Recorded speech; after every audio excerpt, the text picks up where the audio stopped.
Hello, magandang araw sa inyong lahat mga palangga. Welcome back to my channel, The MJ's Vlog. Good morning, good afternoon, good evening. Hello po sa inyong lahat. Diyan, mga team abroad, team Pilipinas, team seniors, team bahay.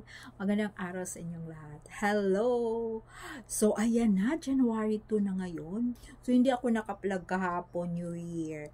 Kasi, alam nyo, dito sa Pilipinas, ang hina ng net, ang hina ng wifi, ang hina, lahat ng mga koneksyon napakahina, on and off, on and off. Ang hirap ay nako, manood ka ng video, putol-putol.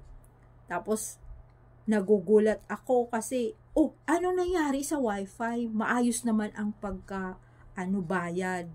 Every month naman, may advance pa nga. Di ba?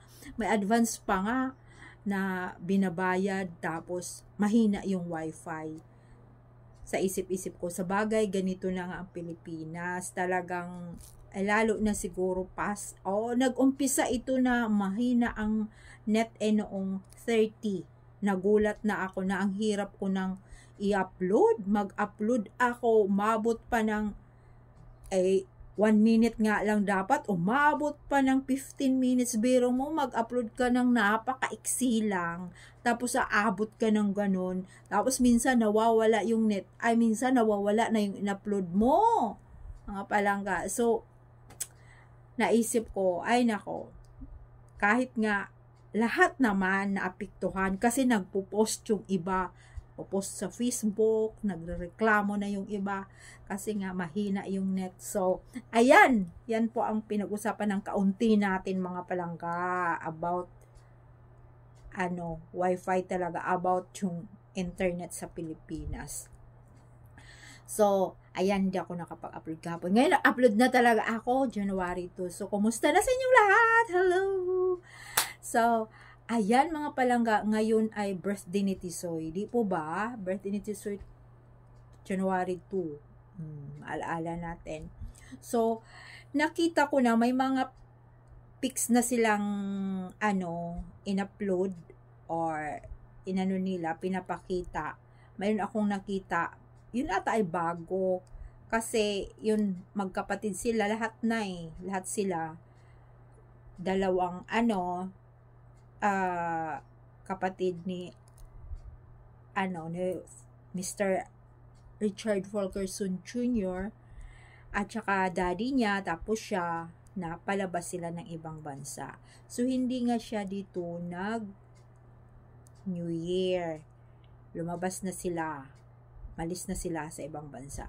So, mayroon din naman akong napanood na video na kumakain siya. Tapos, parang si Mama Ten ata nagsasalita na, ayan, kumakain ka na naman, tataba ka na naman. Sabi niya, wala daw siyang pakialam. Alam nyo naman, ang sarap kayang kumain ng si Tisoy. Kasi naalaala ko, mayroon noon na binigyan namin ng food, talagang kakain talaga siya. Hindi talaga siya yung maarte. Kain talaga siya.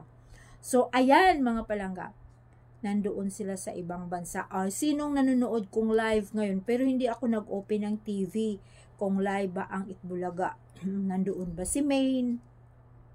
Hindi ko po napanood. Kung sino man, magko-comments lang po kayo. Tapos, i-check na lang natin kung alam nyo naman, may mga nagko-komento na naman doon kung ano-ano, bla bla bla. So, ayan. Sinabi na nga ng ibang mga na ang Aldab walang kwenta. Awang ko lang, bakit sa atin ng mga fans may kwenta naman talaga sila dahil napasaya din naman tayo. Diba? Napasaya tayo. Ang lang talaga doon kulang. Wala silang proyekto na silang dalawa. Di po ba? Kulang tayo doon. Pero sa pagpapasaya naman dahil sa kalyasere, sobra na yun. Diba? Sobrang-sobra na yun dahil talagang napupuno tayo doon sa kasiyahan. Pero magpasalamat tayo dahil nagkatuluyan naman yung dalawa. Hindi tayo hinto dyan hanggang hindi sila aamin din yan. Yun nga yung panganay nilang anak, hindi na nga pinapakita ngayon Diba? Ang laki na, 8 years old na. grade 1. Oh, di ba elementary na eh. So, yung iba kasi, hindi sila naniniwala. Naku, ang mga totoong aldabnisyo, naniniwala talaga doon dahil mismo si Tatay Dab ang nagkukwento doon, nag-aamin sila, tapos ito ding Fulkerson family nag-aamin sila. Noong binaliktad na ang lahat, syempre yun ang time na pinaghiwalay na sila na kanya-kanya na silang proyekto. So, nag-individual na sila, ay ngayon ang Aldab Nation ay talagang manatiling Aldab Nation. Ang sinusuportahan lang yung dalawa. So, diba napakarami natin? So, ayun, talagang alangan naman tayo ang susundin, fans lang tayo. At hindi nagkakasundo yung kanilang management.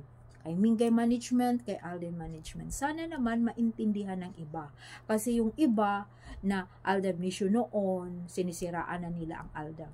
Kung ayaw nyo naman, wag nang magsasalita ng masama dahil tayo lang din naman ang, di ba, magkakasala. Sa bagay, iba-iba nga rin naman. Hindi naman natin mapiplace yung ibang mga tao kasi kanya-kanya nga naman na tayong ugali, di ba?